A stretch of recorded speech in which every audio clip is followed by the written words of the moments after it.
조갑제TV 시청자 여러분 안녕하십니까? 저는 조갑제닷컴의 조세별입니다.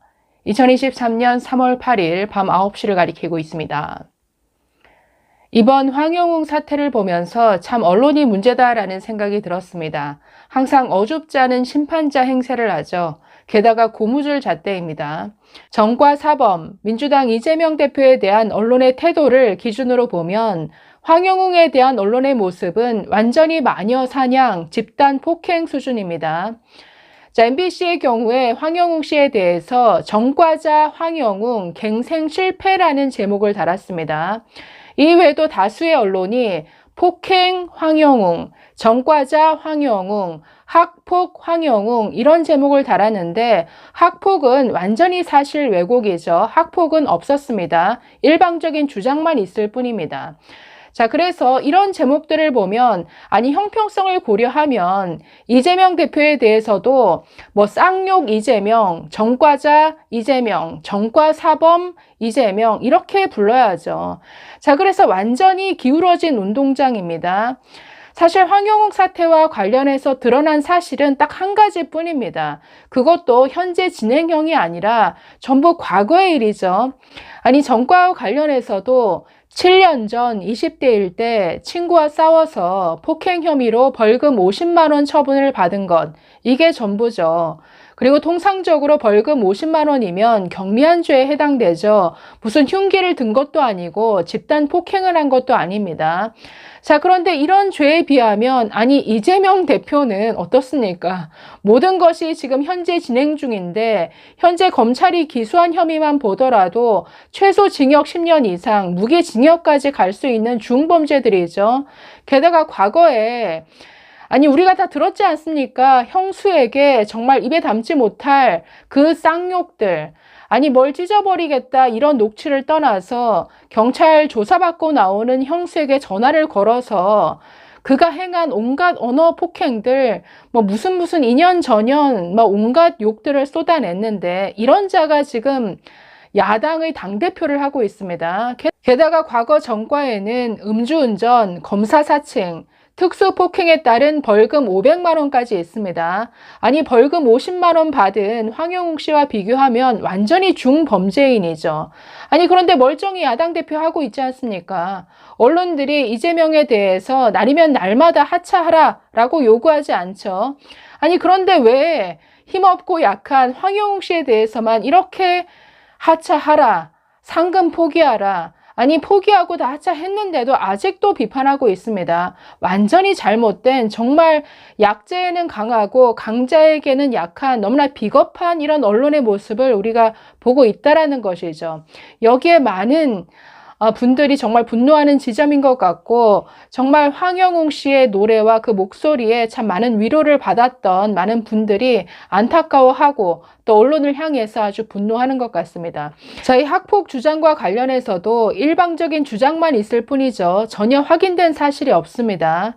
자, 최근 언론들이 이 학폭만 쫓아다니는 아주 선동적인 분위기가 있는데 이게 드라마의 영향입니다. 최근 넷플릭스를 통해 공개된 글로리라는 드라마가 굉장히 히트를 쳤는데 아주 잔인한 학폭을 소재로 삼고 있습니다. 이게 드라마의 영향을 받다 보니까 모든 과거 있었던 어떤 폭력 사건에 전부 학폭이라는 프레임을 씌워서 보려는 아주 선동적인 경향이 강한데 그 희생자라고 볼 수 있죠. 아니 근데 학폭하면 또 이재명을 소환할 수밖에 없는데 이 황영웅 씨 팬들에게는 참 죄송합니다. 자꾸만 이재명을 뭔가 비교 대상으로 끌어들이는 것 같아서 죄송한데 그만큼 언론의 잣대가 기울어졌다라는 그 얘기를 하고 싶은 겁니다. 자, 이재명도 스스로 자인한 바 있죠. 학교가 아니라 배경이 공장입니다. 자, 과거 자신이 일했던 공장에서 자기가 이런 짓을 저질렀다라고 과거에 블로그를 통해서 고백한 내용이 또 화제가 됐었죠. 그 내용을 보시면 이런 내용이 나옵니다.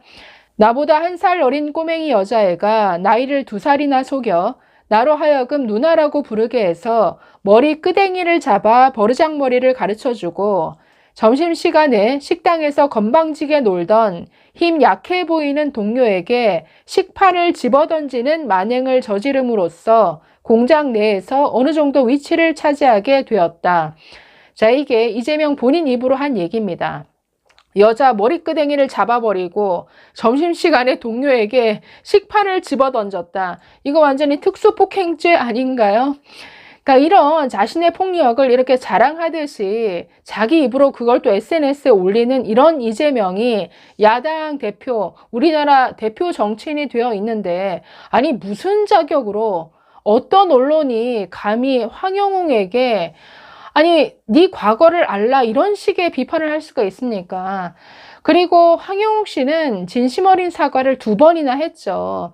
아니 참 과거를 보면 무슨 부잣집 도련님도 아니고 참 고생고생한 이런 약자에 가까운 분인데, 아니 네 과거를 알렸다라고 하면서 이렇게 무지막지한 매도와 마녀 사냥을 하는 언론을 보면서 정말 씁쓸하다라는 기분을 지울 수가 없습니다.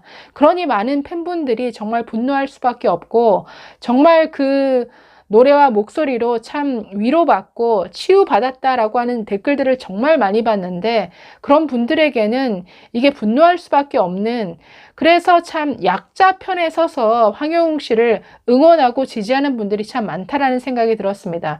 그래서 최근 이 황영웅 씨의 하차와 관련해서 정말 많은 분들이 저희 그 조갑제 TV 동영상에도 굉장히 많은 댓글을 주고 계신데, 그 댓글을 보면서 참 많은 분들이 이분의 목소리를 통해서 참 힘을 얻고 용기를 얻고 또 새롭게 살아갈 뭔가 에너지를 얻는 이런 분들이 참 많았구나라는 것을 새롭게 많이 알게 되었습니다. 그래서 몇 가지 댓글만 좀 읽어드리고 또 마치도록 하겠습니다. 자, 첫 번째 댓글입니다. 오디션을 통해 자신의 꿈을 이루고자 노력하는 한 청년의 노력을 과거의 잘못으로 매장시켜 버리려는 사람들의 잔인한 언어 폭력을 지켜보며 가슴이 아픕니다. 애절한 목소리로 많은 사람들을 위로하는 황영웅님에게 용기와 응원의 메시지를 전해주시는 선생님이 계시니 참으로 따스해집니다. 자, 두 번째 댓글. 30년 외국 생활에 고국이 그리워 찾아보던 중 불타는 트롯맨을 보다가 황영웅 씨의 노래를 듣고 마지막 항암제의 고통을 잠시나마 잊고 너무 행복했어요. 뭔가 가슴이 짠하게 와닿는 울림은 정말 오랜만에 느껴보는 감동이었습니다. 그런데 다 이유가 있었겠지만 21살 때 친한 친구와의 다툼으로 남은 인생을 정과자라고 매도만 해야 좋겠습니까? 한 번은 해보자. 정말 딱 한 번만이라도 해보자. 라고 했던 황영웅 씨를 모두 응원해 줍시다. 그러면 앞으로 황영웅 씨가 피해자들에게 진심 어린 사과와 사죄를 하고 노래로 열심히 사회봉사도 하고 좋은 모습으로 다시 돌아온다면 우리 모두 받아주면 좋겠습니다. 자, 또 다른 댓글 2개만 더 보겠습니다. 저도 우울증에 고생하던 차 트로트에 빠져 있었는데 여러 가수 중 황영웅만큼 좋은 목소리는 처음입니다. 가슴 깊은 곳에 남아있는 지난 삶을 위로해주는 목소리입니다. 살아야 할 이유가 생겼어요. 왜 끌리는지는 다른 분들이 아실 겁니다. 부디 새로운 무대에서라도 노래 불러주길 바래요. 자, 마지막입니다. 저도 유방암 재발해서 수술을 힘겹게 사는 60살 엄마입니다. 요즘 황영웅 씨 노래를 들으며 마음이 편안해지는 느낌을 받으며 너무 고마운 마음에 잘 견디며 살고 있답니다. 영웅 씨 기죽지 마시고 더욱 힘내고 잘 드시고 아프지 마시고 몸 잘 챙겼다가 좋은 모습 보여주세요. 기다립니다. 이외에도 너무나 많은 댓글들이 사실 올라왔는데 다 소개 못 드리는 게 참 아쉽습니다. 글쎄요, 과거에 폭행이나 이런 것들을 옹호하고자 하는 게 아닙니다. 그에 합당한 처분을 이미 받은 과거의 일이라는 거죠. 과거 우리가 살아오면서 항상 모든 사람이 실수도 저지르고 후회하는 일도 있지 않습니까? 그걸 가지고 한 사람의 인생을 이렇게 송두리째 흔들고 매도하고, 아니 무슨 자격으로 이렇게 다들 심판자 행세를 하려고 하는 것인지 참 이해가 안 가는 요즘이었는데 이런 부분에 많은 팬분들이 공감하시고 분노하시며 그래서 이 황영웅 씨에게 많은 응원을 보내주는 것 같습니다. 저는 이 차에 뭐 여러 가지 그 언론들의 잘못된 보도라든가 사실 왜곡 이런 부분에 대해서는 황영웅 씨도 제대로 법적 조치도 한번 검토해 보면 좋지 않을까라는 생각을 해봅니다. 감사합니다.